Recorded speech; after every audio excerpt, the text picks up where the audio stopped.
На незавидно ниво е информираноста на граѓаните кои патуваат во странство околу тоа во кои ситуации би биле обештетени доколку пред напуштање на државата извадат патничко осигурување.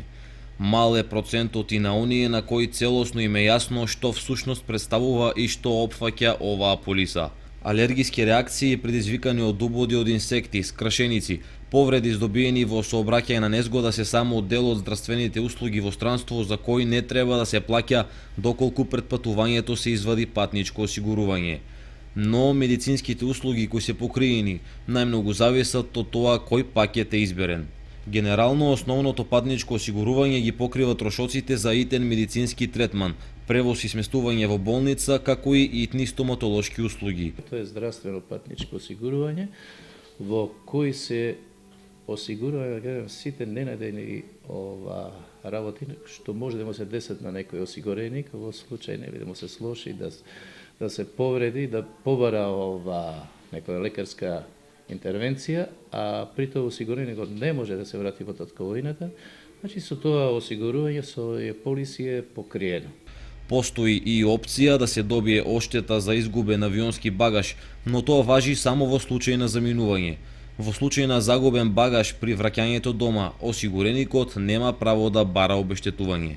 Доколку патувате со авиони и каснењето при самото патување на осигуреникот, ако се касни повеќе од 10 сата, исто така му следува соодветен надоместок, исто така има ова полиса покрива и губење на багажот при заминување на осигуреникот, доколку се случи да биде загубен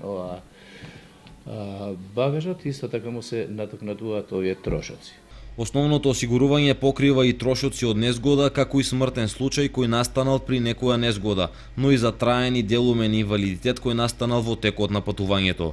Исто така е осигурано и, така да кажеме, малку непопуларно, враќање на посмртните остатоци на осигуреник, ако дојде за време на патувањето да почине некој од осигурениците, исто до 30.000 евра е покриен и транспортот на осигуреникот од било која земја за која има извадено осигурување. Она што ги буни граѓаните е разликата помеѓу полисите со и без франшиза. Осигурителните агенти апелираат до граѓаните кои планираат да извадат патничко осигурување да внимаваат на договорите кои ги подпишуваат. Би спомнал дека франшиза е самото учество на осигуреникот во штет. Значи, ако при купување на полисата, ако биде договорено франшиза од 100 или 200 евра, значи осигуреникот до договорената франшиза се учествува самиот това. Значи, не само се исплаќа разликата меѓу договорената франшиза и вкупниот износ на штети. Тоа значи дека доколку осигурителната полиса е склучена со франшиза, на пример од 100 евра, до таа сума осигуреникот сам си ги плаќа трошоците. Над таа сума, трошоците ги покрива осигурителната компанија. Според агентите, граѓаните се недоволно информирани во случај на летување во земјите од Европската унија. Така, за престој во овие земји на подолг период, предуслов е лицето да има извадено патничко осигурување.